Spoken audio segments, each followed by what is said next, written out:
عليهم الملائكة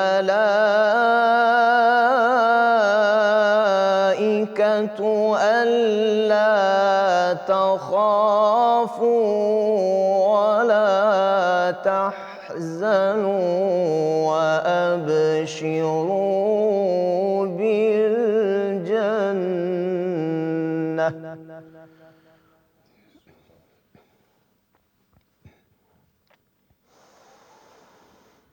وأبشروا بالجنة التي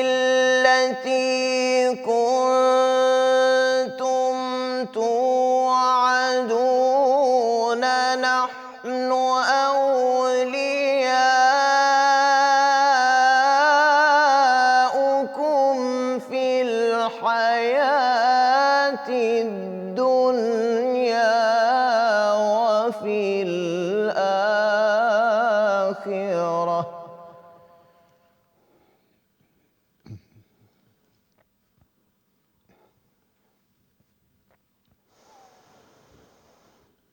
ولكم فيها ما تشتهي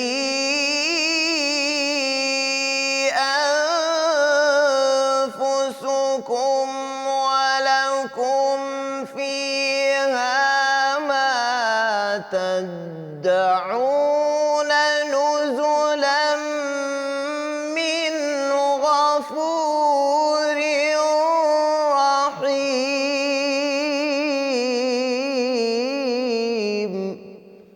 سبحان اللہ سبحان اللہ سبحان اللہ. ومن أحسن قولا ممن دعا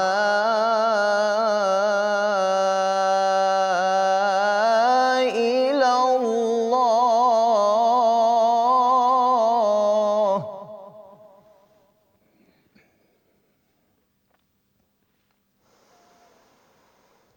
ومن أحسن قولا ممن دعا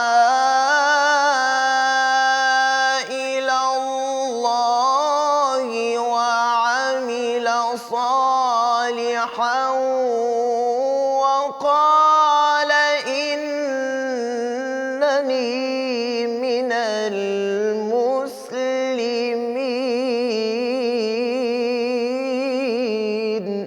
سبحان اللہ سبحان اللہ سبحان اللہ.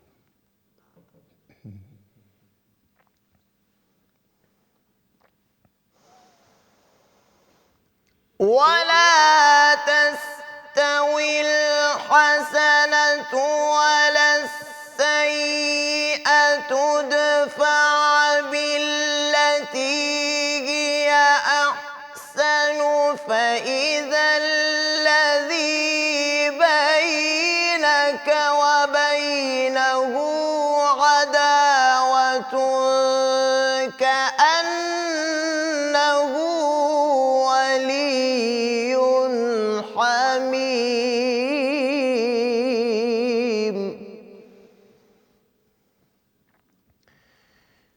فإذا الذي بينك وبينه عداوة كأنه ولي حميم. صدق الله العظيم. سبحان اللہ جزاک اللہ. اللہ تعالیٰ آپ کو جزائے خیر عطا فرمائے. کار صاحب ماشاء اللہ خوبصورت انداز. سورہ فصلت کی آیات 30 سے 34 تک تلاوت فرمائی قاری صاحب نے، جس میں ذکر ہو رہا تھا وہ لوگ جو ایمان لائے اور اس پر قائم ہوئے ان پر فرشتے نازل ہوتے ہیں. اور اس میں بتایا جا رہا تھا تم نہ خوف کھاؤ نہ غم کھاؤ، تمہارے لیے رب کے ہاں شاندار مہمان نوازی تیار ہے. ماشاءاللہ خوبصورت الفاظ ہیں، اور یہ وہ الفاظ ہیں جن کو سننا چاہیے، بار بار سننا چاہیے، سمجھنا چاہیے اور ان پہ عمل کرنا چاہیے. قرآن کریم کا خاص ہے. تھینک یو ویری مچ قاری صاحب. جزاک اللہ. بڑی صاحب کی جانب چلتے ہیں. سر کرنے کا کام بتانا ہے آج آپ نے ہمیں. جی بسم اللہ الرحمن الرحیم. الحمدللہ رب العالمین والصلاة والسلام علی اشرف الانبیاء والمرسلین اما بعد. نظامی بھائی، آج کا جو عمل ہم بتا رہے ہیں یہ ان ہمارے ناظرین کے لیے ہے جن کو شکوہ ہے کہ رزق کی بندش کھل نہیں رہی. تو اللہ رب العزت نے قرآن مجید میں رزق کی بندش کی ایک خاص وجہ خود بتائی ہے، اور اگر وہ بندش کی وجہ آپ دور کر دیں تو رزق وافر برسات کی طرح برسنے لگ جاتا ہے. ماشاءاللہ. تو اللہ رب العزت اپنے محبوب اپنے مصطفیٰ صلی اللہ علیہ وسلم کو مخاطب کرتے ہوئے فرماتے ہیں وَأْمُرْ أَهْلَكَ بِالصَّلَاةِ وَاصْطَبِرْ عَلَيْهَا لَا نَسْأَلُكَ رِزْقًا نَحْنُ نَرْزُقُكَ. جی کیا میرے محبوب اپنے گھر والوں کو نماز کا حکم دیجئے اور خود بھی اس پر قائم رہیے، پابندی کیجئے، اہتمام کیجئے. ہم آپ سے رزق نہیں مانگتے، رزق تو ہم عطا کریں گے۔ اللہ اکبر۔ تو اس آیت کی تفسیر میں حافظ ابن کثیر رحمہ اللہ کہہ رہے ہیں کہ اللہ رب العزت نے اپنے محبوب کو جو حکم دیا ہے وہ دراصل امت کے لیے ہے کہ ہر گھرانہ اپنے اپنے گھر میں نظر دوڑائے کہ ہمارے گھر میں کوئی بے نماز تو نہیں پڑا ہوا۔ اگر کوئی کسی گھر میں بے نماز بیٹھا ہوا ہے، موجود ہے، تو اس کا مطلب ہے کہ رزق کی بندش کی وجہ یہ بندہ بن رہا ہے۔ جی خود بھی نماز پڑھیں، گھر والوں کو بھی نماز پڑھائیں، تو رزق کا ذمہ اللہ کا ہے۔ اللہ تو رزق ان کو بھی دے رہا ہے جو نماز پڑھتے ہی نہیں ہیں، جو مانتے ہی نہیں ہیں۔ تو جو نماز پڑھنے لگ جائے، جو مالک کا کہنا مان کے اس کے سامنے سجدہ ریز ہو جائے، اس کا رزق بند ہو سکتا ہے؟ نہیں، سوال ہی پیدا نہیں ہوتا۔ سوال ہی نہیں پیدا ہوتا۔ تو یہ نماز بندے کو رب کے قریب کرنے کا شاندار ذریعہ ہے۔ جیسے بندہ رب کے قریب ہو جائے جی تو رزق آنا شروع ہو جائے گا۔ اور اگر کوئی بندہ کہتا ہے جی میں سارے کام کرتا ہوں، سارے وظیفے کرتا ہوں، نماز نہیں پڑھتا، یا گھر کے اندر 1 2 3 افراد ایسے ہیں جو تاش تو کھیل لیتے ہیں، لوڈو کھیل لیتے ہیں، ڈرامے فلمیں دیکھ لیتے ہیں، نماز نہیں پڑھتے، تو پھر رزق میں تنگی آنا ایک فطری سی بات ہے۔ جی تو نبی رحمت صلی اللہ علیہ وسلم بذات خود کسی قسم کی کوئی پریشانی، کوئی مشکل آ جاتی تو آپ سب سے پہلے اللہ کی طرف متوجہ ہوتے اور نماز پڑھتے، 2 رکعت نفل نماز پڑھیں اور اللہ سے مدد مانگ لیں۔ جی اور اللہ رب العزت نے خود ہم سب کو حکم دیا کہ اے بندو تم میری عبادت کے لیے وقت نکال لو۔ وقت بھی دیا ہوا اس کا ہے، زندگی بھی دی ہوئی اس کی ہے، اور عبادت کے لیے ہی پیدا کیا ہے، پھر بھی وہ حکم دے رہا ہے کہ عبادت کے لیے وقت نکال لو، میں تمہاری ساری ضرورتیں پوری کر دوں گا، فقر و فاقہ دور کر دوں گا۔ اور اگر تمہارے پاس میری عبادت کے لیے وقت نہیں ہوگا تو تمہارے ہاتھ کاموں سے بھر جائیں گے اور تمہارا دل نہیں بھرے گا، جی گناہ نہیں آئے گی، تو فقر و فاقہ جائے گا نہیں۔ اتنی ڈیوٹیاں کرنے کے باوجود بھی وہ کہتے ہیں جی روٹی پوری نہیں ہو رہی، تو وہ کیوں نہیں ہو رہی؟ اللہ کی طرف سے رحمتوں کے دروازے ابھی بند ہیں۔ تو نماز ایک بنیادی وسیلہ ہے رزق کے حصول کا۔ تو اللہ سے دعا کہ اللہ ہمیں اس کا اہتمام کرنے، پابندی کرنے اور اس کو باقاعدہ پڑھنے کی توفیق عطا فرمائے۔ اور نماز بھی وہ کہ جو واقعی رب کے ساتھ تعلق ہو، صرف دوڑیں اور ٹکریں نہ ہوں، سکون کے ساتھ اپنے رب کو منانے والی نماز جب پڑھیں گے تو پھر انشاءاللہ رزق وافر ہو جائے گا۔ ٹھیک ہے، لائیو کالر، لیکن بٹ صاحب میں اس کے ساتھ ایک بات جوڑنا چاہوں گا، جب آپ ایسی نماز ادا کرتے ہیں نا تو آپ کو پتہ ہوتا ہے کہ میری یہ نماز جس میں مجھے لذت آئی ہے، روح جو ہے نا جب وہ سراب ہوتی ہے تو اس کا اپنا ہی ایک تسکین لطف ملتی ہے، ہے، اس کا اپنا مزہ ہے۔ اپنا لطف ہے۔ ٹھیک ہے جی، ہمارے ساتھ ایک لائیو کالر ہیں محمد اکرام صاحب عارف والا سے۔ جی السلام علیکم۔ جی وعلیکم السلام۔ جی بہت شکریہ کال کرنے کا، فرمائیے۔ سر میں آپ سے یہ پوچھنا چاہتا ہوں کہ اگر آدمی کے وطر رہ جاتے ہیں کہ وہ عشاء کی نماز کے وقت نہیں پڑھتا، وہ کہتا ہے کہ میں تہجد کے وقت پڑھ لوں گا، اس سے اٹھا نہیں جاتا، تو اس کے وطر پڑھنے کا طریقہ کار کیا ہے؟ جی ٹھیک ہے، جی ٹھیک ہے، بہت شکریہ کال کرنے کا۔ ملٹیپل ٹائمز ہم ڈسکس کر چکے ہیں ویسے ہی، لیکن پھر بھی آپ کے کال کرنے کا شکریہ سر۔ نبی رحمت صلی اللہ علیہ وسلم نے سیدنا ابو ہریرہ رضی اللہ عنہ کو وصیت کی تھی کہ ابو ہریرہ وطر پڑھے بغیر نہیں سونا۔ تو یہ وطروں کے اہتمام کی بات ہے کہ رات کو پڑھ کے سوئیں تاکہ فکر ہی نہ ہو۔ اور اب اگر تہجد کے ٹائم جاگ آ گئی ہے اور آپ نفل پڑھنا چاہتے ہیں تو کوئی رکاوٹ بھی نہیں ہے، آپ اٹھ کے نفل پڑھ لیں جتنے پڑھنے ہیں، وطر تو پڑھ چکے ہیں۔ اور اگر کسی بندے کا یہ اہتمام ہو کہ وہ باقاعدہ اٹھتا ہے، اس نے الارم لگایا ہوا ہے، روزانہ کی روٹین ہے کہ وہ تہجد کے ٹائم اٹھتا ہے، اللہ سب کو توفیق عطا فرمائے، آمین آمین۔ تو اس بندے کے لیے حکم یہ ہے کہ وہ رات کو وطر نہیں پڑھے، چھوڑ دے، اور جب نفل پڑھ لے سحری کے ٹائم تو اس کے بعد وطر پڑھے۔ تو جس کو یہ پتا کہ میرے سے پتہ نہیں اٹھا جائے گا نہیں اٹھا جائے گا، اس کو حکم ہے کہ پڑھ لے۔ لیکن ایک بندہ کہتا ہے جی میرے وطر رہ گئے، رات کو پڑھے نہیں تھے، صبح اٹھا نہیں گیا، تو اب کیا کرے؟ تو نبی کریم صلی اللہ علیہ وسلم اشراق کے وقت جی اگر تہجد رہ جاتی تو پھر آپ 11 رکعت کی بجائے 12 رکعت اشراق کے ٹائم پڑھ لیتے تھے، تو اس ٹائم پڑھی ہوئی تہجد بھی وہی تہجد جیسا ثواب اس بندے کو مل سکتا ہے۔ اللہ اکبر۔ تو اگر صرف وطر رہ گئے تھے، نوافل اس نے پڑھ لیے تھے، وطر رہ گیا ہے، تو ایک وطر پڑھنا تھا تو اشراق کے ٹائم 2 نفل پڑھ لے، 3 پڑھتا تھا تو 4 پڑھ لے، یعنی دن کے ٹائم طاق عدد میں نہیں ہے، جفت عدد میں وہ رکعات ادا کر لے تو انشاءاللہ ثواب اس کو پورا ہی مل جائے گا۔ ٹھیک ہے سر، ریٹرن جو سوالات ہیں ان کی جانب بڑھتے ہیں۔ پوچھا گیا ایک شخص اپنے دوست کا دل دکھا بیٹھا، سبحان اللہ۔ بعد میں احساس ہوا کہ یہ تو غلط ہو گیا، وہ اس کے پاس معافی مانگنے گیا لیکن اس نے معاف کرنے سے انکار کر دیا. یہ متعدد بار اس سے معافی مانگ چکا ہے لیکن ہر بار اس کا کہنا ہے کہ میں تمہیں ہرگز معاف نہیں کروں گا, میں تو قیامت کے دن ہی بدلہ لوں گا. اب آپ بتائیے کہ ان حالات میں اس انسان کو کیا کرنا چاہیے کہ دنیا سے کوچ کرنے سے پہلے اس کے اس معاملے کی تلافی ہو سکے؟ سبحان اللہ. یہ اس بھائی کو جو فکر لاحق ہے نا کہ اس سے زیادتی ہوگی اور وہ معافی بھی بار بار مانگ چکا ہے, تو انشاءاللہ اللہ کی طرف سے اس کو معافی مل ہی جانی ہے. نبی کریم صلی اللہ علیہ وسلم نے جو تعلیمات دیں, فرمایا لا یحل لمسلم ان یہجر اخاہ فوق ثلاث. 3 دن سے زائد اپنے مسلمان بھائی کا بائیکاٹ, اس سے لا تعلقی, یہ درست نہیں ہے, جائز ہی نہیں ہے. اور فرمایا جب 2 آپس میں لڑ پڑیں, جھگڑا ہو ہی گیا ہے, طلاق کلامی ہو جاتی ہے, کبار ہستیوں میں ہو گئی تو پھر ہم کیا ہیں. تو فرمایا کہ پھر جو بندہ پہل کرتا ہے نا صلح کرنے کے, وہ جاتا ہے جا کر سلام کرتا ہے, السلام علیکم بھائی جان, اور منہ ادھر کو کر لیتا ہے دوسرا بندہ, وہ ادھر سے آتا ہے تو وہ منہ ادھر کو کر لیتا ہے. تو فرمایا خیرہما الذی یبدأ بالسلام, جو صلح کرنے میں پہل کرتا ہے, جا کر سلام کرتا ہے, ان دونوں میں سے بہتر وہ ہے. اب جیسا وہ بھائی کہہ رہا ہے کہ 2-3 مرتبہ معافی مانگنے بھی گیا ہے, وہ پھر بھی معاف نہیں کر رہا, تو نبی رحمت صلی اللہ علیہ وسلم فرماتے ہیں کہ جب ایک معافی مانگنے والا معافی جا کر مانگتا ہے, دوسرا معاف نہیں کرتا, فقد باء باسمہ, اب گناہ سارا اس کو ہے.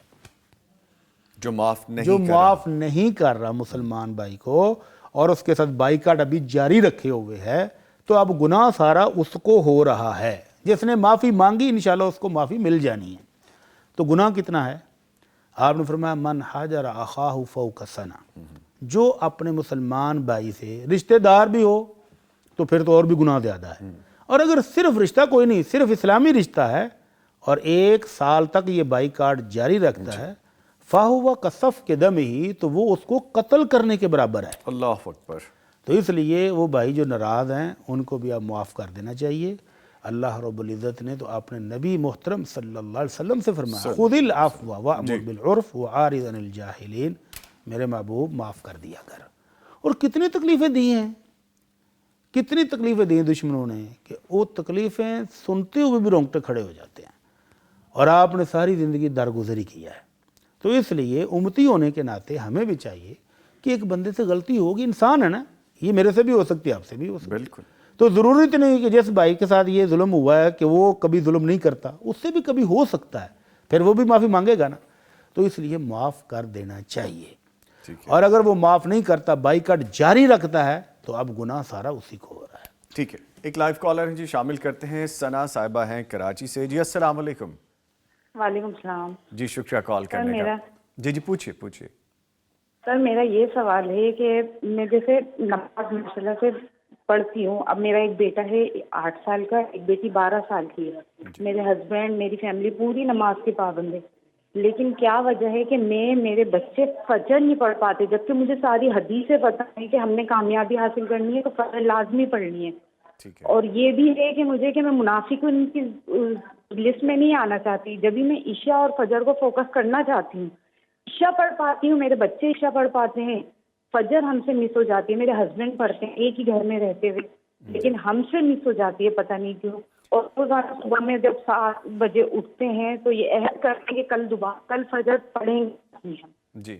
تو یہ میرے ساتھ بہت نفسیاتی مسئلہ ہے, نہیں کہ میں بہت ڈسٹرب رہتی ہوں صرف ایک فجر کی وجہ سے. ٹھیک ہے. اور دوسرا میرا یہ سوال ہے کہ میں وراثت اپنے شوہر کی وراثت تقسیم کری. میرے ساس سسر کا انتقال ہو گیا تھا, ہم نے وراثت تقسیم کی, لیکن اس کے بعد بہت کرائسس میں آئے, بہت پریشان رہ رہے ہیں ہم لوگ نا. تو اس کا اثر ہمارے بچوں پہ غلط پڑ رہا ہے. وہ کہہ رہے ہیں آپ نے غلط کرا. جب ہم نے عالم دین وغیرہ سے پوچھا, انہوں نے کہا کہ میت 3 دن سوگ کا ختم کرنے کے بعد وراثت کا جو حق ہے 4تھے دن جو ہے نا, آپ وراثت کی تقسیم ہے. آپ اگر اس گھر میں اپنے بچوں کو کھلا رہے ہیں تو وہ حرام کا کھلا رہے ہیں, جب تک کہ آپ وراثت ہی تقسیم کرتے. تو میرے شوہر سے اثر کر, لیکن میرے بچوں پہ وہ امپریشن غلط پڑ رہا ہے کہ آپ نے ایسا کرا تھا. ہم لوگ بہت پریشان ہو گئے, ہم بہت کرائسس میں آ گئے, گھر سے بے گھر ہو گئے. تو یہ ذرا میرے دل کے سکون کے لیے ذرا بتا دیں تفصیل سے. ٹھیک ہے. آج مجھے ایک چیز بتائیے, جو وراثت کی تقسیم والی بات آپ نے کی ہے وہ آپ کے ہسبینڈ کی جانب سے ہے یا آپ کی جانب سے ہے؟ وہ میرے ہسبینڈ کی جانب سے ہے نا. میرے ساس سسر کا گھر تھا, میری نندے وغیرہ سب پریشان رہتی تھی, سب مانگ بھی نہیں تھی ہم سے حق, اور میرے شوہر ہی بڑے تھے. اور ہم نے مفتی عالموں وغیرہ کے پاس بھی گئے تو انہوں نے یہی بولا تھا کہ سوگ ختم ہونے کے بعد چوتھا دن وراثت کا حق ہے تقسیم کرنا. اچھا تو انہوں نے تقسیم کر دی تھی وراثت؟ جی تقسیم تھی، لیکن وہ ہمارے بچے ہمیں بولتے ہیں کہ شاید ہم نے غلط کرا ہے مما، ہم لوگ بہت پریشان رہ رہے ہیں، آپ لوگ نے بہت غلط کرا. تو وہ بچوں کو ہم بتاتے ہیں تو وہ اس وجہ سے میرے بچوں کو بھی مطمئن کریں کہ میں اپنے بچوں کو مطمئن کر سکوں. اچھا میری بہن ایک چیز اور بتا دیجیے، ہمیں پھر کال ختم بھی کرنی ہے. جو وراثت تقسیم کی گئی ہے وہ جو سٹینڈرڈز ہیں جو دین اسلام پہ کاربند ہوتے ہوئے کرنی چاہیے تھی اسی طرح سے کی گئی ہے؟ جی سر، ایک ویسے ہی جیسے عالم نے کرا ہے وہ ویسے ہی ہم نے تقسیم کرا ہے، کوئی ادھر سے ادھر نہیں کرا. ٹھیک ہے، بہت شکریہ آپ کی کال کرنے کا. بھی جواب دیتے ہیں سر، 2 کوسچنز ہیں. پہلا کویشچن تو کلیئر ہے کہ وہ فجر کی نماز کی وجہ سے پریشان ہیں، تو یہ احساس ہونا بھی ان کے ایمان کی علامت ہے کہ ایمان موجود ہے اندر سے. ضمیر جو ہے وہ کچوکے لگاتا ہے، ہر روز عہد کرتے ہیں کہ صبح نہیں رہے گی، اور لیکن پھر رہ جاتی ہے. کیوں رہ جاتی ہے؟ اس کے اسباب پر غور کریں. عموماً جو سب سے بڑا سبب ہے وہ ہے اللہ کے رسول صلی اللہ علیہ وسلم کی اس تعلیم پر عمل نہ کرنا. اور وہ کیا ہے کہ آپ عشاء کی نماز سے پہلے سونا ناپسند کرتے تھے اور عشاء کے بعد بلا وجہ جاگنا ناپسند کرتے تھے. عشاء کے بعد جاگنے کی ضرورت ہے اس اسٹوڈنٹ کو جو تعلیم حاصل کر رہا ہے اور اس کا کوئی تعلیمی کام رہتا ہے. میاں بیوی اپنی ضرورت کے لیے جاگ سکتے ہیں. مہمان آ گیا آپ کے پاس اور آپ نے کھانا کھلاتے ہوئے عشاء کے بعد جاگنے کی ضرورت پڑ گئی ہے کہ کھانا تیار ہو رہا تھا، کھانا کھانے میں لیٹ ہو گئے، اس کے لیے جاگ سکتے ہیں.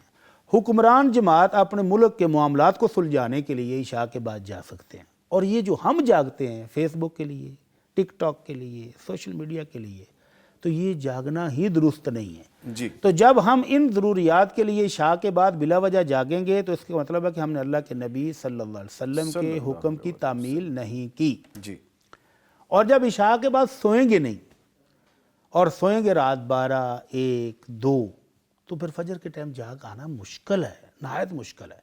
ایک عام نارمل انسان کی نیند 5-6 گھنٹے تو ہے نا، جی بلکہ میڈیکل تو وہ کہتے ہیں 7-8 گھنٹے. 7-8 گھنٹے. لیکن اگر ہم اپنے جسم کو 5-6 گھنٹے بھی نہ دیں اور پھر خواہش بھی یہ ہو کہ فجر بھی ہم پڑھ لیں ٹائم پر، تو یہ مشکل تو ہم نے خود پیدا کی ہوئی ہے. تو ہماری اس بہن کو چاہیے اپنے گھر کی روٹین کو بدلیں.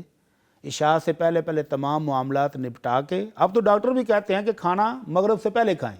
جی کھانا مغرب سے پہلے کھائیں رات کا، اور جو دیگر معاملات ہیں وہ عشاء اور مغرب کے درمیان نپٹا کے عشاء کی نماز کے بعد صرف سونے کا کام ہو. تو پھر دیکھیں آپ، ابھی تو رات بھی بڑی لمبی ہے. ایک چیز بھی انہوں نے جو کہی تھی اس میں کہ ان کے ہسبینڈ پڑھتے ہیں فجر کی نماز، وہ لازمی جگاتے بھی ہوں گے، لیکن وہ بچے جو رات کو دیر سے سوتے ہیں ان کے لیے اٹھنا مشکل ہو جاتا ہے. ٹھیک ہے، یہ تقریباً ہر گھر کی کہانی ہے کہ بچوں کو جوڑتے رہو تو وہ ادھر سے اٹھتے ہیں ادھر لیٹ جاتے ہیں، ادھر سے اٹھتے ہیں ادھر لیٹ جاتے ہیں، تو وہ ٹائم نکل جاتا ہے. تو یہ صرف روٹین بدلیں تو ٹھیک ہو جائے. ٹھیک ہے. وراثت پہ بھی کہ انہوں نے بالکل انہی سٹینڈرڈز پہ اگر تو انہوں نے اسلامی قوانین کے مطابق تقسیم کر دی تھی تو پھر تو یہ اللہ کے ہاں اجر کا حقدار ہیں، پھر پریشان ہونے کی ضرورت کیا ہے. ٹھیک ہے. اور اگر کوئی دیگر مشکلات ہیں تو وہ مت سمجھیں کہ یہ وراثت کی وجہ سے ہو رہی ہیں. اگر انہوں نے اپنی بہنوں کو، بھائیوں کو، سب کو ان کا حصہ دے دیا ہے تو الحمدللہ پڑھیں، اللہ کا شکر ادا کریں. بلکہ جائز کام کیا ہے، جائز کام کیا ہے اور بر وقت کر دیا ہے تو ان کو تو خوش ہونا چاہیے. ٹھیک ہے. کتنے لوگ ہیں جو آپ وراثت تقسیم ہی نہیں کرتے اور پھر بعد میں پریشان ہوتے ہیں، تو یہ کرنے کے بعد پریشان ہے، تو یہ تو عجیب بات ہے. تو ان کو اس لیے پریشان نہیں ہونا چاہیے کہ وراثت کی وجہ سے ہمارے گھر میں کوئی مسئلہ ہے. لیکن اگر مجھے ایک چیز میرے ذہن میں آ رہی ہے، اگر انہوں نے آبائی گھر اپنے پاس رکھا ہے، جیسا ان کی باتوں سے مجھے لگ رہا تھا کہ آبائی گھر انہوں نے رکھ لیا ہے اور باقی چیزیں تقسیم کی ہیں، تو آبائی گھر بھی وراثت کے اندر ہی تقسیم ہونا چاہیے تھا. اگر انہوں نے اپنے پاس رکھنا ہے، اس کی قیمت لگائیں اور باقی وراثت کا جب حساب کیا تو اس کو بھی اس میں شامل کریں. پھر اپنے حصے میں سے اگر یہ گھر پورا ان کے حصے میں آتا ہے تو پورا رکھ لیں، اور اگر یہ گھر مہنگا ہے اور وراثت میں حصہ تھوڑا بنتا تھا تو اتنے پیسے جتنے زائد ہیں وہ دیگر وارثوں کو دے دیں. ٹھیک ہے. اگر یہ سارا کچھ انہوں نے کیا ہوا ہے تو پھر تو الحمدللہ. اور اگر ایسا نہیں کیا، آبائی گھر پہلے ہی رکھ لیا بڑا بھائی ہونے کے ناطے، اور باقی چیزیں وراثت میں تقسیم کی ہیں، تو پھر یہ گھر ابھی باقی ہے، اس کو بھی وراثت میں برابر تقسیم کریں. ٹھیک ہے. ایک اور لائیو کالر ہیں جی، فضیلت صاحبہ سیال کوٹ سے. جی السلام علیکم. وعلیکم السلام ورحمۃ اللہ. جی بہت شکریہ کال کرنے کا. پوچھیے کیا پوچھیں گے آپ؟ میں نے نا تشہد کے بارے میں پوچھنا ہے کہ جب آپ صلی اللہ علیہ وسلم معراج پہ جاتے ہیں تو تحیات للہ و صلوات و طیبات ہو، آپ صلی اللہ علیہ وسلم یہ تحفہ دیتے ہیں. اللہ تعالیٰ آگے السلام علیکم بھائی ورحمۃ اللہ وبرکاتہ. آگے السلام علیکم وعلی عباد اللہ الصالحین. یہ کلمات فرشتوں نے بولے تھے کہ آپ صلی اللہ علیہ وسلم نے فرمائے تھے. آگے اشہد ان لا الہ الا اللہ. اس کے بارے میں نے ذرا پوچھنا تھا کہ بطی صاحب ذرا پوری تشہد کا ترجمہ اور یہ جو مطلب بولے تھے اللہ تعالیٰ نے آپ صلی اللہ علیہ وسلم نے جو تحفہ دیا پھر آپ اللہ تعالیٰ نے اور یہ والا عباد اللہ سے السلام علیکم اس کے بارے میں نے پوچھنا تھا. یہ کلمات جو ہیں یہ آپ صلی اللہ علیہ وسلم نے فرمائے تھے یا فرشتوں نے کہے تھے یا کیا؟ جی ٹھیک ہے بہت شکریہ آپ کے کال کرنے کے. سر اوور ٹو یو. یہ ایک سوشل میڈیا پر پوسٹ چل رہی ہے اور بڑے عرصے سے چل رہی ہے کہ یہ جو اتحیات ہے یہ معراج کی رات آپ کو عطا ہوئے، اور پھر لمبی ایک طویل پوسٹ ہے کہ مکالمے کی، کچھ فرشتوں کی ہے، کچھ اللہ کے نبی صلی اللہ علیہ وسلم کی طرف منسوب ہے. تو یہ میرے علم کے مطابق یہ جو پوسٹ ہے یہ درست نہیں ہے. اتحیات جو ہم نماز میں پڑھتے ہیں وہ باقاعدہ اللہ کے نبی صلی اللہ علیہ وسلم نے صحابہ کرام کو خود سکھایا ہے. جی صحابہ نے پوچھا اللہ کے نبی صلی اللہ علیہ وسلم، اللہ نے حکم دیا ہے ان اللہ و ملائکتہ یصلون علی النبی کہ میرے اللہ بھی اپنی رحمتیں بھیجتا ہے اپنے محبوب پر، فرشتے بھی دعائیں کرتے ہیں، اور مومنو تم بھی درود و سلام بھیجا کرو. تو اللہ کے نبی ہم درود شریف تو جان گئے تو سلام کیسے بھیجیں؟ تو اللہ کے نبی نے خود سکھایا ہے اتحیات کی شکل میں السلام علیکم ایھا النبی ورحمۃ اللہ وبرکاتہ. تو یہ جو اتحیات ہے اس کے بارے میں وہ جو لمبی سٹوری، میرا خیال ہے ہماری بہن کے ذہن میں وہ سٹوری ہے جو سوشل میڈیا پہ چل رہی ہے، تو وہ درست نہیں ہے سٹوری. تو یہ اتحیات کے جو الفاظ اور کلمات ہیں یہ خود اللہ کے نبی صلی اللہ علیہ وسلم نے صحابہ کو سکھائے ہیں. ٹھیک ہے ٹھیک ہے. لیں جی ایک کویسچن ہے اس کی جانب بڑھتے ہیں. لکھتے ہیں میں ایک سرکاری محکمے میں کام کرتا ہوں، ہمیں اگر آؤٹ آف سٹی بھیجا جائے تو بدلے میں کچھ اضافی رقم دی جاتی ہے. ایک دفعہ میں بیرون شہر گیا لیکن محکمے نے میرے اضافی الاؤنسز مجھے نہ دیے. اب ایسا ہوا کہ محکمے نے کسی کام کے لیے میری ڈیوٹی دوسرے شہر میں لگائی، میرے نام اضافی الاؤنسز بھی جاری ہو چکے، لیکن میں وہ کام کرنے متعلقہ شہر گیا ہی نہیں، جبکہ وہ ڈی اے میرے نام پر ہی پڑا ہے. سوال یہ ہے کہ کیا میں یہ رقم لے سکتا ہوں؟ اگرچہ میں نے یہ کام نہیں کیا لیکن یہ اتنی ہی اماؤنٹ بنتی ہے جتنی پہلے محکمہ میرے رقم کھا چکا ہے. کیا میں اسے اس غضب شدہ حق کا متبادل سمجھ کے لے لوں؟ اچھا اس کا جواب دینے سے پہلے نا کچھ سرگوشیاں آ رہی ہیں. جی اشفاق صاحب وہ کہہ رہے ہیں جی یہ جواب بعد میں لیں گے. شمالیہ صاحبہ سیالکوٹ سے لائیو کالر ہیں ہماری، ان کو پہلے آن لائن لے لیتے ہیں. جی السلام علیکم. وعلیکم السلام. جی شکریہ کال. جی فرمائیے بھائی وہ میں نے پہلے کال کی تھی نا کاف کے بارے میں، تو مفتی صاحب نے کہا تھا کہ مسجد میں اگر بیٹھی ہوں، میں مسجد میں نہیں تھی بیٹھی، میں گھر میں بیٹھی تھی. اور دوسرا یہ میں نے سوال کرنا تھا کہ آپ جادو کی ناز والا پروگرام چلاتے ہیں اور خوابوں کی تعبیر، تو وہ بھی میں دیکھتی ہوں، لیکن مجھے وہ میری طبیعت نہیں ٹھیک رہتی. میرا دل کرتا ہے اگر رات ہوئی ہے نا تو صبح نہ ہو، اگر صبح ہوئی ہے تو میں سوچتی ہوں میری آنکھ ہی نہ کھلے، اور اگر میں سو بھی جاؤں نا مجھے اتنا ڈر لگتا ہے کہ مجھے کوئی شیطانی خواب نہ آئے یا وہ نہ آئے، ڈر نہ لگے، پھر مایوسی سی ہوتی ہے ایک. لیکن میں مفتی صاحب سے یہ بھی پوچھنا چاہ رہی تھی کہ یہ شیطانی وسوسے ہے یہ پھر کیا؟ میں پڑھائی بھی کرتے سوتی ہوں، سورہ بقرہ کا تلاوت بھی لگاتی ہوں، اور وہ الحمدللہ جو مفتی صاحب دعائیں بتاتے ہیں نا وہ میں نے ساری حفظ کی ہوئی ہیں، ہر چیز میں نے الہدا انٹرنیشنل سے میں نے کورس کیا تھا ترجمے کا. جو بھی میں بڑے غور سے سنتی ہوں اور میرے دل کو سکون بھی ملتا ہے، اور میں پڑھتی بھی سوتی ہوں، پھر بھی مجھے اتنا ڈر لگتا ہے کہ میں سوچتی ہوں کہ میری آنکھ نہ لگے اور مجھے خواب نہ آئے کوئی. ٹھیک ہے تو ایسے ہوتا ہے. ٹھیک ہے اور وہ ہم ابھی جواب لیتے ہیں. جی آپ نے کمپلیٹ کر لی ہے تو کر لیں بات، اگر آپ نے کرنی ہے کچھ. نہیں بس اتنی سی بات چلیں ٹھیک ہے بہت شکریہ سر. ایک تو وہ اعتکاف والی بات ہے. اعتکاف جو ہے وہ اللہ رب العزت نے جو مشروع کیا ہے وہ مسجد میں ہے. نبی رحمت صلی اللہ علیہ وسلم خود بھی مسجد میں اعتکاف بیٹھتے تھے، اور آپ کی ازواج مطہرات نے بھی اپنے خیمے مسجد ہی میں لگائے. جی حالانکہ ان کے حجرے مسجد کے ساتھ متصل تھے. اگر خواتین کے لیے گھروں کے اندر اعتکاف مشروع ہوتا تو ازواج مطہرات تو اب بڑی آسانی کے ساتھ اپنے گھروں میں اعتکاف بیٹھ سکتی تھیں، لیکن انہوں نے بھی خیمے مسجد میں لگوائے. تو یہ اس بات کی دلیل ہے کہ خواتین کا اعتکاف بھی مسجد ہی میں ہوگا اگر مسجد میں انتظام ہو. جیسے کہ عموماً ہماری مسجدیں ڈبل سٹوری ہوتی ہیں اوپر والا پورشن عورتوں کے لیے خاص کر دیا جاتا ہے، اور بعض مساجد ان کے کھانے پینے کا انتظام بھی کر لیتے ہیں، یا گھروں والے گھر سے پہنچا دیتے ہیں کھانا۔ اگر یہ سارا انتظام ہو اور خواتین کو وہاں پر پردے کا کوئی ان کے سیکورٹی کا مسئلہ نہ ہو تو وہ بیٹھ جائیں، وگرنہ ضرورت کوئی نہیں ہے۔ عبادت کرنا چاہتی ہیں تو دیگر جیسے گھر کے کام کاج کیے، اس کے بعد ساری رات اپنے گھر میں جہاں چاہیں عبادت کریں۔ تو اعتکاف بیٹھنا ہے باقاعدہ تو وہ مسجد ہی میں ہوگا جیسے مردوں کا ہوتا ہے۔ ٹھیک ہے۔ دوسرا، وہ ہماری بہن کہتی ہے میں ساری دعائیں بھی پڑھتی ہوں، اثر کیوں نہیں ہوتا؟ تو وہ پہلے تو اپنا یہ جو نفسیاتی مسئلہ ہے نا، اس کو تھوڑا سا حل کریں، اپنے اوپر خوف کو طاری نہ کریں، اور رات کو سنت کے مطابق دعائیں پڑھ کے دائیں کروٹ پر سوئیں۔ اور وہ ڈرونے خواب، ان کے لیے ہم نے ایک دم بتایا تھا، شاید وہ یہ کرتی ہیں کہ نہیں کرتی ہیں۔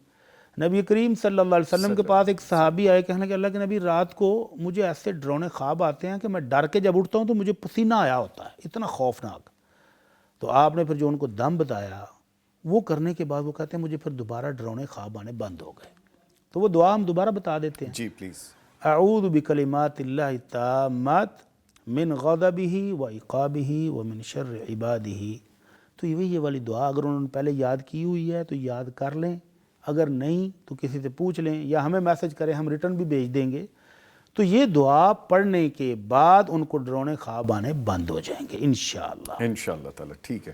اور سر وہ سوال یاد ہے آپ کو کہ میرا وہ ٹی اے ڈی اے غصب کر لیا گیا تھا، تو میں نے اب وہ رکھ لیا جب میں نیکسٹ ٹائم عدلے کا بدلہ۔ عدلے کا بدلہ، تو کیا یہ غلط تو نہیں؟ ہمیں حکم یہ ہے، پہلے دیکھیں محکمے نے اگر ان کو ٹی اے ڈی نہیں دیا تو یہ ظلم ہے، یہ زیادتی یہ زیادتی ہے ان کے ساتھ۔ اگر اس کے خلاف کوئی کمپلین وہ کر سکتے ہیں تو کریں، جی، کہ ان کا ایک رائٹ تھا نہیں ملا ان کو، تو وہ کسی بھی اپنے محکمے میں جہاں کمپلین کا حق ہے تو کمپلین کریں اور لے لیں اپنا حق۔ جی۔ اور دوسرا، جو انہوں نے کام کیا ہی نہیں اور غلطی سے ان کے حصے میں آ گیا ہے تو وہ ان کو وصول کرنا درست نہیں ہے۔ ٹھیک ہے۔ نبی رحمت صلی اللہ علیہ وسلم نے ایک اصول دیا ہے ہمیں جی، کہ اگر آپ کا محکمہ، آپ کی حکومت آپ پر ظلم کرتی ہے، اپنے حقوق تو لے لیتی ہے اور آپ کے حقوق نہیں دیتی، تو آپ نے فرمایا ادّو الیہم حقہم، ان کے حقوق دے دو، وصلوا اللہ حقکم، اور جو تمہارے حقوق وہ نہیں دے رہے وہ اللہ سے مانگ لو۔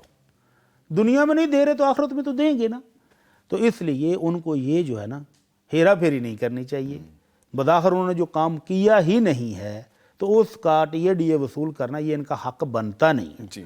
اور جو ان کا حق بنتا ہے وہ انہوں نے دیا نہیں تو اس کے خلاف وہ کمپلین کریں اور اپنا حق وصول کر لیں۔ ٹھیک ہے۔ سر آگے پوچھا گیا 13 لاکھ روپے ہیں۔ جی، 13 لاکھ روپے ہیں، اس رقم کی تقسیم 4 حصے میں ہے، والد صاحب اور 3 معذور افراد، کیا ان پر زکوٰۃ ہوگی؟ اب اس میں جو مجھے چیز سمجھ آتی، 3 معذور افراد تو لکھا ہے، اس میں میل اور فیمیل بھی نہیں لکھا ہے انہوں نے، تو اب دونوں صورتوں یہ میں بھی نہیں بتایا کہ وہ 3 معذور جس کی رقم ہے اس کے ساتھ ان کا تعلق کیا ہے، تو یہ اولاد سوال ہے کون ادھورا۔ جی، ادھورے کا جواب دیں گے تو پھر دانشور ہم پر برسیں گے، پھر ابھی رک جاتے ہیں اس رک پہ۔ جائیں، یا پھر ہم جو ہم سمجھے ہیں وہ جواب دیتے ہیں ٹھیک ہے کہ معذور ہونے سے زکوٰۃ ختم نہیں ہوتی ہے۔ جی، ٹھیک ہے، اگر یہ 4 افراد ہیں اور یہ ان کی پراپرٹی یا ان کی جائیداد ہے اور یہ انہوں نے آپس میں تقسیم کرنی ہے 4 حصوں میں، تو 4 حصوں میں 13 لاکھ کو جب تقسیم کریں گے تو 4 × 12 3 لاکھ سے زائد آئے گا نا۔ ہاں جی، 3 سے کچھ، تو آپ پچھلے سال جو ہے وہ 60,000 کے قریب نصاب تھا زکوٰۃ 25 تقریباً بن جائے گا۔ تو یہ 325 نصاب سے اوپر کی رقم ہے۔ جی۔ اگر اس پر سال گزر جاتا ہے تو ان معذور افراد کے پیسوں سے بھی زکوٰۃ نکالی جائے گی، یا تو ان کی ضروریات پر سال میں خرچ ہو جائے۔ جی، اگر خرچ نہیں ہوا، سیونگ میں پڑا ہوا ہے، تو خواہ وہ معذور ہوں، خواہ وہ بچہ ہو، خواہ وہ بڑا ہو، زکوٰۃ تو اس پر 2.5% دینی ہوگی۔ ٹھیک ہے۔ انکمپلیٹ تھا لیکن جتنا سمجھ میں آیا اس کے مطابق یہ جواب بنتا ہے۔ آگے کویسچن ہے، اور بڑا کوئکی سا کویسچن ہے لیکن ہے سمجھ میں، کیا عورت نماز جنازہ ادا کر سکتی ہے؟ بالکل کر سکتی ہے۔ نماز جنازہ نماز ہے نا، پہلے آپ نے کہا نماز جنازہ، جی جی جی جی، نماز ہے تو نماز پڑھے گی، اور جنازہ دعا ہے تو میت کے لیے دعا وہ کرے گی۔ جو چیز ان محترمہ کے ذہن میں وہ یہ ہے جی، کہ کیا وہ جنازے کے ساتھ جا سکتی ہے؟ تو نبی رحمت صلی اللہ علیہ وسلم نے، سیدہ ام عطیہ رضی اللہ عنہا بیان کرتی ہیں، نہینا عن اتباع الجنائز، کہ اللہ کے نبی صلی اللہ علیہ وسلم نے ہمیں جنازے کے ساتھ جانے سے منع کیا ہے۔ یعنی جیسے وہ چارپی اٹھا کے مرد حضرات جائیں گے تو پیچھے پیچھے مرد عورتیں بھی جائیں قبرستان تک اور دفن کر کے واپس آئیں، تو اس سے روکا ہے کہ صرف مرد جائیں گے، عورتیں نہیں جائیں گی۔ لیکن وہ فرماتی ہیں وَلَمْ يُعْزَمْ عَلَيْنَا، یہ کوئی بہت سختی والا حکم بھی نہیں تھا، لیکن نماز جنازہ میں تو کوئی مسئلہ ہی نہیں ہے۔ خواتین نماز جنازہ مسجد میں آگے، جیسے مسجد نبوی میں آ جاتا ہے، مسجد حرام میں جنازے آ جاتے ہیں، تو جیسے وہ دیگر نمازیں پڑھتی ہیں یہ بھی پڑھیں، اور اگر وہ کسی اپنے قریبی کا جنازہ پڑھنا چاہیں اور عورتوں کے لیے باہر انتظام کر دیا گیا ہے جنازہ گاہ میں، تو وہ نماز جنازہ پڑھ سکتی ہیں، لیکن میت کو لے کر قبرستان جانا، دفن کرنا، اس میں وہ شریک نہیں ہوگی۔ ٹھیک ہے، ٹھیک ہے۔ اچھا، ایک کویسچن ہے اور اس کویسچن کے ساتھ نا مجھے بڑی چیزیں یاد بھی آئی ہیں، لیکن یقیناً مفتی صاحب اس کا جواب دیں۔ کویسچن یہ ہے، اگر میری تنخواہ 50,000 روپے ماہانہ ہے تو شادی کے بعد مجھے اپنے ماں باپ کو اس کا کتنا حصہ دینا فرض ہے، اور ان کے پاس میرے علاوہ کہیں اور سے آمدنی کا ذریعہ بھی نہ ہو تو؟ سبحان اللہ، سبحان ارے اللہ کے بندے، رکھ دو سارا اللہ سامنے اور اکبر، پھر اللہ دیکھو کہ کیا ہوتا ہے۔ ایسی برکتیں پڑتی ہیں، شادی ہو یا شادی نہ ہوئی ہو، اللہ ایسی برکتیں پڑتی ہیں کہ یہ جی میرے پاس انکم آئی ہے، تو وہ صرف اس کو دیکھ بھی لینا، کچھ اٹھائیں بھی نہ، تو بڑی برکتیں پڑتی ہیں۔ اصل میں مسئلہ پتہ کیا ہوتا ہے، یا وہ بیگم صاحبہ کہتی جی سارے پیسے آپ اماں کو دے دیتے ہو، ابو کو دے دیتے، مجھے کچھ نہیں دیتے، جی تو یہ بیلنس کرنا ہے ان کا ذرا نا مسئلہ۔ جی جی بالکل بالکل۔ لیکن جو شریعت کہتی ہے وہ حکم کیا ہے؟ شریعت نے فکس نہیں کیا کہ اپنی آمدن میں سے اتنے % تمہارے والد کے ہیں، اتنے % والدہ کے ہیں، اتنے بیوی کے ہیں، نہیں۔ شریعت کیا حکم دیتی ہے؟ وَقَضَىٰ رَبُّكَ أَلَّا تَعْبُدُوا إِلَّا إِيَّاهُ وَبِالْوَالِدَيْنِ إِحْسَانًا۔ اللہ نے اپنی عبادت کے فوراً بعد جو حکم دیا وہ یہ ہے کہ والدین کے ساتھ حسن سلوک کرنا ہے۔ جی، حسن سلوک کیا ہے؟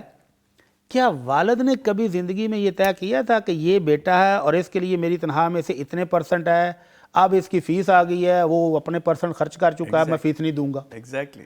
یہ بچہ بیمار ہو گیا لیکن اس کی بیماری پر تو خرچہ بہت آئے گا، میری تو تنخواہ میں اتنی ہے نہیں، کیا کبھی والدہ نے سوچا تھا؟ Never ever. اس کے جوتا ٹوٹ جائے، مسجد میں گم ہو گیا، رستے میں گر گیا، کبھی والدہ نے کہا تھا کہ دوسرا جوتا نہیں دیں گے کیونکہ تو اپنی % ختم کر چکا ہے؟ نہیں نا۔ والدین نے ہمیشہ اپنی ضرورتیں سائیڈ پر رکھ کے اس بچے کو پالا ہے۔ تو اب یہ بچہ یہ کیسے پوچھ رہا ہے کہ میرے والدین کا کتنا ہے؟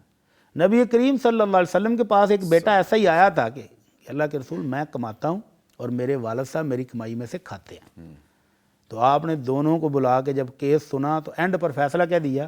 انت و مالک لابیک، تو بھی اور تیرا سارا مال تیرے والد ہی کا ہے۔ تو جیسے آپ نے کہا نا کہ وہ تنخواہ لا کر دے دے والدین کو، ابو جی امی جی یہ پکڑے، اس کو ساتھ آپ نے گھر چلانا ہے، جتنی میری ضرورت ہے وہ مجھے دے دیا کریں، جتنی آپ کی بہو کی ضرورت ہے اس کو دے دیں، اور جو گھر کا معاملہ ہے والدین بزرگوں کے ہاتھ میں دے تو بڑی برکتیں ہیں سر، صدقے خیراں، بڑی برکتیں، بڑی اس کو مشکل ہی کوئی نہیں ہوگی، کوئی مشکل، یہ سوال بھی نہیں پوچھنا سوال پڑے گا، پوچھنے کی ضرورت نہیں پڑے گی، بالکل۔ تو وہ جو 50 اس کو تھوڑا نظر آ رہا ہے نا، اس میں برکت ایسی ہوگی کہ بچت بھی ہوگی۔ اور اگر یہ کہے نا کہ لو جی اچھا جھگڑا ختم کرنے کے لیے اگر یہ ایسا ہی کر لیں کہ والدین کی ضروریات کا اسٹیمیٹ لگا کہ ابو جی یہ آپ کا ہے، امی جی یہ آپ کا ہے، بیوی کو بھی اس کے دے دے اور باقی اپنے پاس رکھ لیں، اس طرح بھی سسٹم چل سکتا ہے۔ لیکن اگر گھر کے سربراہ کو والدین کی ہی رہنے دے، والدین ہی کے ہاتھ میں ساری کمائی دے دے اور اپنی ضرورت کا ان سے مانگ کر لے جیسے پہلے لیتا تھا، بڑی برکتیں ہیں سر اس میں، بڑی اس برکتیں، جیسی تو بات ہی کوئی نہیں۔ بات ہی کوئی نہیں ہے۔ تو اس بیگم کو بھی سمجھنا چاہیے کہ یہ والدین ان کے لیے باعث رحمت ہیں، ان کی دعائیں لے لیں، اور والدین کو بھی تھوڑی شفقت کرنی چاہیے۔ نظامی بھائی میں نے بہت سارے خاندانوں میں دیکھا ہے، ابھی ریسنٹلی ایک بزرگ مجھے ملے تو وہ بڑے خوش تھے، کہتے ہیں جی مجھے تو اپنی بہو سے کوئی شکوہ نہیں، بھائی کھانا تیار کر کے تو بہو کہتی ہے ابو جی آ کے کھانا کھا لیں، ٹائم پر کھانا ملتا ہے، اور سوٹ بڑا اچھا پہنا ہو تو کہتے ہیں دیکھو سوٹ استری کر کے پریس کر کے تو بہو دے دیتی ہے ٹائم پر، اور کیا چاہیے یار؟ کہتا میں تو بس اب قرآن پڑھتا ہوں، نمازیں پڑھتا ہوں اور دعائیں کرتا ہوں۔ تو اماں جی کو تھوڑا سا شکوہ تھا، اماں جی تھوڑا سا غصے میں آ کر کہتی ہیں بس بیٹے کی شادی کر کے نا تو ماں کو تو فوت ہو جانا چاہیے۔ اللہ اکبر، اتنی ناراض، اللہ اکبر۔ تو میں نے کہا اماں جی آپ اتنا غصہ کیوں کر رہی ہیں؟ کہتی گھر میں رہتے ہوئے کچھ نہ کچھ تو پھر کہنا پڑ ہی جاتا ہے۔ تو بابا جی فوراً بولے کہ میں نے تجھے کئی دفعہ کہا ہے کہ تو اب کچھ نہ کہا کر، تو اللہ اللہ کر، کپڑے مل رہے ہیں، کھانا مل رہا ہے، دوائی ٹائم پر مل رہی ہے، بچے عزت کر رہے ہیں، اور کیا چاہیے؟ تو اگر میرا خیال ہے کہ والدین بھی اس طرح سے شفقت کر لیں اور بچے بھی خدمت کر لیں تو یہ 50,000 کوئی کم نہیں ہے۔ اور اگر بچے خدمت میں ہیں، ہچکچائیں اور کہیں نہیں جی مجھے تو فتویٰ مل جائے کہ ان کو بزرگوں کو اتنا دینا بس دے کے میں فارغ ہو جاؤں، اگر نیت ہی یہ ہو. نیت یہ ہو تو پھر برکت نہیں آنے والی، پھر گھر میں اللہ کی رحمتیں نہیں آنے والی. ٹھیک لیں سر، تھینک یو ویری مچ. جزاکم اور یہ کویسچن ایسا تھا کہ ہمارا پورا پروگرام اس پہ ختم ہو سکتا جی ہے، ہو سکتا ہے، ایسی ڈیبیٹ ہے، لیکن اینی وے ہم نے سمیٹ دی گفتگو. الحمدللہ. ٹھیک ہے جی. اس کے ساتھ ہی میں اپنے معزز مہمانوں کا شکریہ ادا کروں گا. قاری عثمان یوسف صاحب آپ تشریف لائے، آپ کے آنے کا شکریہ جی، بارک اللہ فی عمرک. اور ان کے ساتھ موجود رہے مفتی مولانا محمد اجمل بھٹی صاحب. سر آپ کے بھی آنے کا بہت شکریہ، تھینک یو ویری مچ. لے جی پروگرام ابھی جاری ہے اور بریک کے بعد جب ہم واپس آئیں گے تو بات کریں گے بیٹیوں کی عظمت کے حوالے سے. آپ نے کہیں نہیں جانا، بلکہ ایک چھوٹے سے بریک کے بعد ہمارے ساتھ رہیے گا.